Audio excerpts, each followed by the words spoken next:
నేను ఓట్లు ఇచ్చుకునే కదా మిగతా కులస్తులతో, మనం ఒకసారి ఓటేస్తే తప్పేముందని చెప్పి నేను నచ్చ చెప్పడం జరిగింది. నేనైతే ఎటువంటి ప్రయత్న లోపం లేదు నాలో అతనికి చేసే విషయంలో. ఎందుకో మరి కొంతమంది, ముఖ్యంగా నాకు అనిపించింది, నాకు తెలిసింది కూడా, మేకల బాబు అని ఒక ఆయన పాపము ఇప్పుడు ఆ బొల్లితో చాలా ఇబ్బంది పడుతూ ఉన్నాడు. ఆ మేకల బాబుకు జీవితం ఇచ్చింది నేను. హెల్త్ మినిస్టర్గా అతను అర్హుడు కాకపోయినా అవుట్సోర్సింగ్ రిమ్స్లో ఇప్పించి అతన్ని జీవితం ఇచ్చి కాపాడిన.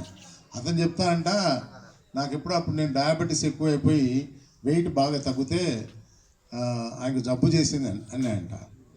సరే మళ్ళా బాగున్నాడు ఇప్పుడు అంటే, ఎలక్షన్ల వరకు ఆయన ఉంటే కదా అని. అంటే ఆయనకి ఏమైనా లాభం ఉంటే, ఆయనకు సుధాకర్ యాదవ్తో లాభం ఉండి ఆయనకి ఏదైనా ₹1 కోటి, ₹2 కోట్లు వచ్చేటట్టుగా ఉంటే నన్ను మానుకోమంటే నేను మానుకుంటా. కానీ ఇటువంటి నీచమైన మాటలు, మరీ ముఖ్యంగా లాభపడి గురువుడి వెనక తిరిగేవాళ్ళు వైటు మేకల బాబు ఇద్దరు ఇటువంటి మాటలు మాట్లాడడం తప్పు అని చెప్పి నేను సవినయంగా మనవి చేసుకుంటూ, నేను రాజకీయాల గురించి ఎక్కువగా మాట్లాడకుండా, ఎందుకంటే నాకైతే ఏ వ్యాపారం లేదు, నాకు ఏ ప్రభుత్వంతో పని లేదు, ఇక్కడున్న ప్రభుత్వంతో పని లేదు, అక్కడ తెలంగాణలో ఉన్న ప్రభుత్వంతో పని లేదు, నా బిడ్డలకు అస్సలు పని లేదు, నా అల్లుళ్ళకి అస్సలు పని లేదు. ఎవరి వ్యాపారాలు వాళ్ళకు ఉన్నాయి. వాళ్ళ వ్యాపారాల్లో దేంట్లో కూడా ప్రభుత్వానికి సంబంధం లేని వ్యాపారాలు. నేను ఏ ఫలితం, ఏ లాభం ఆశించి మళ్ళీ రాజకీయాల్లో నిలబడుతున్నాడు అని చాలామందికి ఆలోచన రావచ్చు. నాకు ఏ లాభము వస్తుందని నేను నిలబడటంలా. 2014 ఎన్నికల్లో మనం ఎంతో కష్టపడి తెలుగుదేశం అభ్యర్థికి చేస్తే, ఆయన మన చేసిన మన వాళ్ళను రవీంద్రారెడ్డి ఇంటి గడప తొక్కితే నా ఇంటి గడప తొక్కకూడదు అని కండిషన్ పెట్టడము. అందుకని అతనికి మోరల్ రైట్ లేదు. ఇవాళ ముఖ్యమంత్రి చెప్పినా, ఇంకొకరు చెప్పినా నా దగ్గరకు వచ్చి అడిగేదానికి మోరల్ రైట్ లేదు. కాబట్టి ఆయన మంత్రి గారు ఎవరు, నేను ఇంకా చూడలే. ఈనాడు భాస్కర్ చెప్పినా ఏముందో, ఆదినారాయణ రెడ్డి నా గురించి ఏం మాట్లాడాడో, మరి సుధాకర్ యాదవ్ నా గురించి ఏం మాట్లాడాడో దానికి రిప్లై ఇద్దామని. ఏం లేదని చెప్పాడు భాస్కరు. ఏం లేదా, అతనికి మోరల్ రైట్ లేదు నా దగ్గరికి వచ్చి అడిగేదానికి. ఎందుకంటే ఆ మాట అన్నింది పబ్లిక్గా అందరికీ తెలుసు. ఈ పరిస్థితుల్లో ఏమైందంటే, ఈ 4.5 సంవత్సరాలు నరకం అనుభవించారు. అసలు నాకు తెలిసి రఘురామిరెడ్డి నేను ప్రత్యర్థులుగా ఉన్నప్పుడు ఎప్పుడు కూడా ఇంత దురదృష్టకరమైన పరిస్థితి రాలే. అటువంటి దురదృష్టకరమైన పరిస్థితి ఇవాళ అతను క్రియేట్ చేసినాడు. ఆ తెలుగుదేశం అభ్యర్థి ఎందుకు క్రియేట్ చేసినాడు, ఏమి సాధించుకున్నాం అనుకుంటున్నాడో. కానీ డబ్బులు ఉండొచ్చు, డబ్బులు బిర్లాకు ఉన్నాయి, టాటాకు ఉన్నాయి, చాలామందికి డబ్బులు ఉన్నాయి, చాలామంది కోటీశ్వరులు ఉన్నారు, 100 కోట్లు ఉన్న వాళ్ళు ఉన్నారు. మరి వారందరికన్నా ఈయన గొప్పవాడేమో నాకైతే తెలియదు. కానీ ఆయన డబ్బులతోనే ఓట్లు కొనుక్కొని ఆయన శాసనసభ్యుడై తద్వారా అందరినీ వేధిస్తామని అనుకుంటున్నాడేమో నాకు తెలియదు. కానీ ఎంతో కాలం సాగలేరు. ఈ ఎన్నికల్లోనే ప్రజలు ఖచ్చితంగా బుద్ధి చెప్తారు, అతనికి ఖచ్చితంగా బుద్ధి చెప్తారు అని చెప్పి నేను అనుకుంటున్నాను. అయితే ఈ పరిస్థితుల్లో మీరెందుకు ప్రాకులాడుతున్నారు? సరే, జరిగిపోయింది. ఈ వయసులో మీరెందుకు పార్టీల చుట్టూ తిరిగి ప్రాకులాడుతున్నారని చెప్పి మీరు అడగచ్చు. నిజంగా నాకు సిగ్గుగా ఉంది. ఎందుకంటే 78లోనే ఇండిపెండెంట్గా పోటీ చేసి కాంగ్రెస్ పార్టీలో చేరి కాంగ్రెస్ పార్టీలో వివిధ పదవులు అనుభవించి, ప్రభుత్వంలో పదవులు అనుభవించి, ఇవాళ నా బీఫామ్ కోసము నేను తెలుగుదేశం పార్టీ దగ్గర పోయి, వైఎస్ఆర్ పార్టీ దగ్గర పోయి, లేకపోతే జనసేన దగ్గర పోయి, బీజేపీ దగ్గర పోయి, ఇట్లా పోవాలంటే నాకు కూడా సిగ్గుగా ఉంది. మనం బీఫామ్లు ఇప్పించినాం చాలామంది క్యాండిడేట్స్కు, ఎంతోమంది క్యాండిడేట్స్కు బీఫామ్లు ఇప్పించినాం. అటువంటి బీఫామ్లు ఇప్పించిన నాకు, రవీంద్రారెడ్డికే ఎందుకు మనం ఇంత కష్టపడాలా, ఎందుకు మనం మానుకుంటే పోలేదా, ఏమి పెద్ద వచ్చేదేముంది అని చెప్పి అనుకున్నాను. కానీ డిఎల్ యువసేనలో సభ్యులైతేనే కానీ, లేకపోతే చాలామంది వ్యక్తులు ఎవరైతే తెలుగుదేశం అభ్యర్థి చేతిలో ఏ విధంగా నష్టపోయారో వాళ్ళు కానీ, నేను మోక ఆలోచన కూడా నాకు ఎందుకు వచ్చిందంటే, 20% మంది ప్రజలు ఎవరైతే తెలుగుదేశం అభ్యర్థి చేతిలో బాగా నష్టపోయారో ఆ 20% మంది ప్రజలు మనతో ఉన్నారు. అలానే వైఎస్ఆర్ పార్టీకి సపోర్ట్ చేసి పనులు జరక్క వాళ్ళు ఒక 20% మంది ప్రజలు నా దగ్గరకు వచ్చి తహసీల్దార్లకు కానీ పోలీసు వాళ్ళకి కానీ చెప్పించుకొని సాంత్వన పొందిన రోజులు ఉన్నాయి. నేను అనుకుంది ఏంటంటే ఆ 20%, 20%, 40% ఉంటుంది. ఈ 40% ఉన్నప్పుడు మనం ఈ 40%తో మనము స్వతంత్ర శాసనసభ్యులుగా మళ్ళీ ఒక్కసారి ఎందుకు ట్రై చేయకూడదు అనే ఆలోచన నాకు వచ్చింది. అయితే 1978లో స్వతంత్ర శాసనసభ్యునిగా గెలిచిన పరిస్థితులు ఇప్పుడు లేవు. అప్పుడు అభిమానము, అప్పుడు డాక్టర్గా నేను చేసిన సేవ అవన్నీ దృష్టిలో ఉంచుకొని హేమాహేమీలు ఉన్నా కూడా నాకన్నా ఎక్కువ డబ్బులు ఖర్చు పెట్టినా కూడా అప్పుడు గెలిపించారు ప్రజలు. అప్పుడు చాలా గొప్పగా ప్రజలు గెలిపించారు. ఇవాళ ఆ పరిస్థితులు లేవు. ఇప్పుడు డబ్బులు రాజకీయాలను శాసించే పరిస్థితి వచ్చింది. డబ్బులు రాజకీయాలను శాసించే ఈ పరిస్థితుల్లో మరి ఇండిపెండెంట్గా ఉండాలన్నా, మీ అందరేమో ఇండిపెండెంట్గా ఉండమని కోరుతున్నారు. ఇవన్నీ సుదీర్ఘంగా ఆలోచించి ఏదైనా రాజకీయ పార్టీ మనల్ని హక్కును చేర్చుకొని నీ అవసరం మాకుంది అంటే ఒక రాజకీయ పార్టీకి సంబంధించి క్లియర్గా నాకు తెలిసి ఇంకా ఛాన్స్ ఉండదు. మన వాళ్ళందరూ చెప్పినట్లు వీళ్ళు ఇడుపులపాయ గోవిందు చెప్పినట్టు ఇడుపులపాయ పోయినప్పుడు అక్కడ లేదని చెప్పి అందరూ వచ్చారు నా ఇంటికి. సరే తెలుగుదేశంలో ట్రై చేయండి అన్నారు. అప్పుడు తెలుగుదేశం ఎవరైతే పోయారో వాళ్ళందరూ తెలుగుదేశంకు వ్యతిరేకులు. ట్రై చేయండి అంటే అప్పుడే నాకెందుకో సీఎం ఆఫీస్లో ఉండేవాడు ఎవడో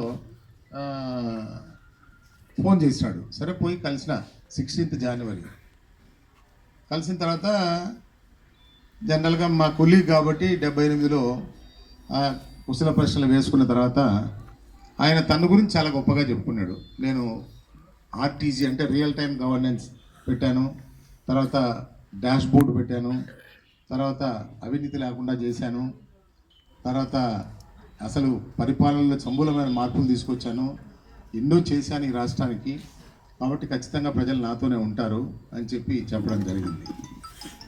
అడిగితే నేను ఏమనుకోవద్దండి, మీరు 1000 రూపాయలు 2000 రూపాయలు చేయకపోతే నేను మీ దగ్గరికి వచ్చే ప్రశ్నే లేదని నేను ఎమ్మోమాటంగా చెప్పిన. ఎందుకంటే అప్పుడే ఆ రోజే ఉదయం కనుమ పండుగ రోజు అనుకుంటా 16వ తేదీ, ఆ రోజు ఉదయమే మా ఊర్లో ముసలోళ్ళు వచ్చి సార్ 1000 2000 చేశారు, మేమంతా ఉత్సాహంగా ఉన్నామని చెప్పి కొంతమంది చెప్పినారు. సో ఆ 1000 2000 చేశారు కాబట్టి నేను మీ దగ్గరికి రావటం జరిగింది, లేకపోతే మీ దగ్గరికి రావాల్సిన అవసరం లేదు. విచ్చలవిడి అవినీతి నా జీవితంలో, నా 41 సంవత్సరాల రాజకీయ జీవితంలో ఇంత విచ్చలవిడి అవినీతి ఎప్పుడు చూడలేదండి. ఒక ఎంఆర్ఓ మన ఏమంటారు దాన్ని ఆన్లైన్లో ఎక్కించేదానికి, అది రామకృష్ణకు నాకు తెలుసు, 1,20,000 రూపాయలు తీసుకుందండి ఒక ఎంఆర్ఓ. 1,20,000 ఆన్లైన్లో ఎక్కించేదానికి. అది మీ పరిపాలనలో మీరు టెక్నాలజీని అభివృద్ధి చేసి మీరు అవినీతిని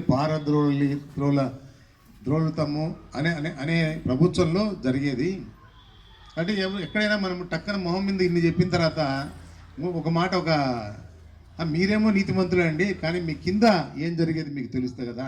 మీ మంత్రులు మట్టిలో కానీ ఇసుకలో కానీ ఏ విధంగా దోచుకుంటున్నారు, ఏ విధంగా మీ మంత్రులు ఎట్లా చేస్తున్నారు, మీ అధికారులు ఏం చేస్తున్నారు, ఎవరెవరు ఎంత సంపాదించారు అని నేను ఎన్ని విచారించుకోండి. మీరు పొరపాటు పడుతున్నారు, మీ పరిస్థితి ఏం బాగోలేదు.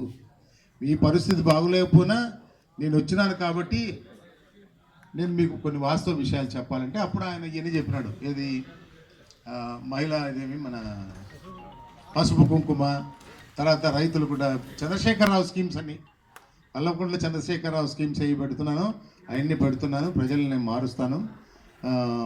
నేను ఒక్కసారి మా పార్టీలో ఇబ్బందికరమైన పరిస్థితుల్లో అతను వచ్చాడు కాబట్టి అతన్ని ఒకసారి మాట్లాడి మళ్ళీ మిమ్మల్ని పిలిపిస్తానని చెప్పాడు. కానీ మామూలుగా ఆకర్షించు, వాడుకో, వదిలేయి అనే సిద్ధాంతం ఏదైతే చంద్రబాబు నాయుడు గారికి ఉందో అదే మాదిరి ఆకర్షించు, వాడుకో, వదిలేయని పద్ధతిలో కనీసం నాకు విలువనివ్వకుండా, కనీసం నాకు చెప్పకుండా అతను డిసైడ్ చేసినట్టు పేపర్లో నేను చూసిన. ముందంతా నా పేరు వచ్చిందన్నారు, మళ్ళీ ఆయన పేరు వచ్చిందన్నారు. ఏ పేరు వచ్చినా నేను బాధపడను. నేనేమి 6 సార్లు ఎమ్మెల్యేగా ఉన్నా, ఎన్నో మంత్రి పదవులు చేసిన, నాకేమీ బాధ లేదు. కానీ కనీసం మర్యాద నేను మీకు అకామిడేట్ చేయలేకపోతున్నా. అతను బీసీ అనో, లేకపోతే ఇంకొక యనమల రామకృష్ణుడు వియ్యంకుడనో, లేకపోతే ఇంకొకడనో, లేకపోతే మీ పార్టీ చందా ఇస్తున్నాడనో ఏదో కారణం చెప్పింటే అది వేరే విషయంగా ఉండేది. నాకైతే నిజంగా చాలా బాధేసింది అప్పుడు.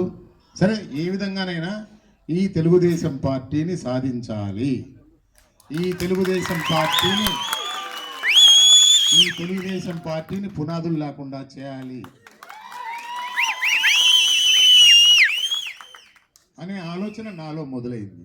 అయితే ఆ ఆలోచన తోడు యువతల రాజకీయ పార్టీ మనకు సహకరిస్తే, మన సహాయం తీసుకుంటే ఒక మైదుపూరే కాదు, ఇంకా 4-5 నియోజకవర్గాల్లో నాకు అభిమానులు, శిష్యులు ఉన్నారు.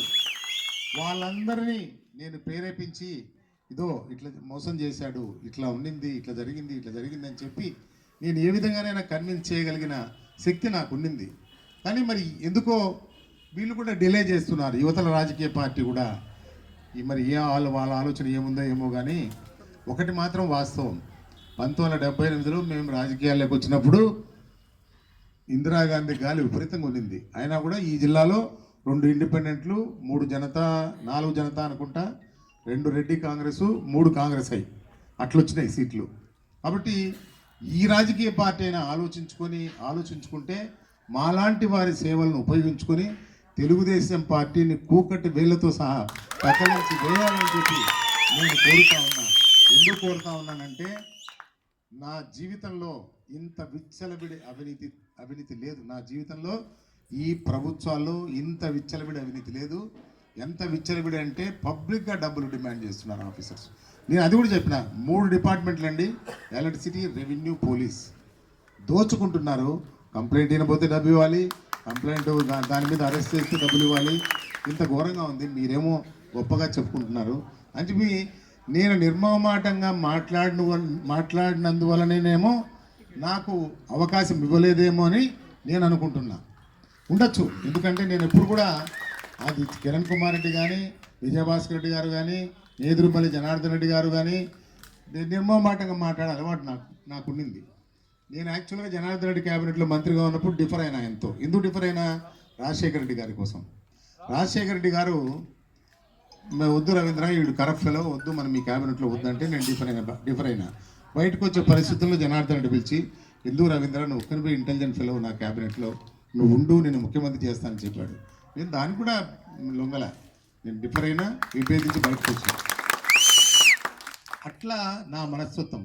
నేను ఇవాళ అటువంటి మనస్తత్వం కల రాజకీయవేత్తగా ఇవాళ బీఫామ్ కోసము నేను ఎంతోమందికి బీఫామ్లు ఇప్పించిన, ఈ బీఫామ్ కోసం నేను తిరుగుతున్నా అంటే నాకే సిగ్గుగా ఉంది.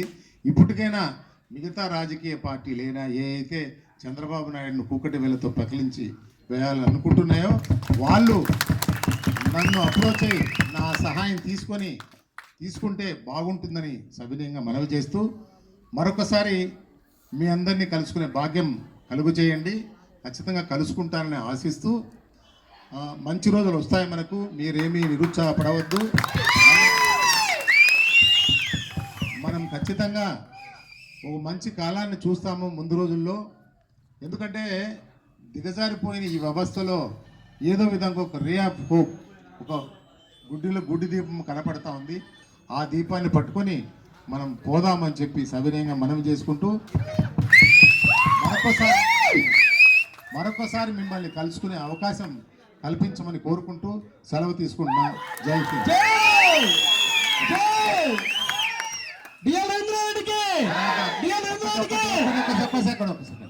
మీ మండల్ వారీగా అందరితో మాట్లాడతాను, దయచేసి పోవద్దు.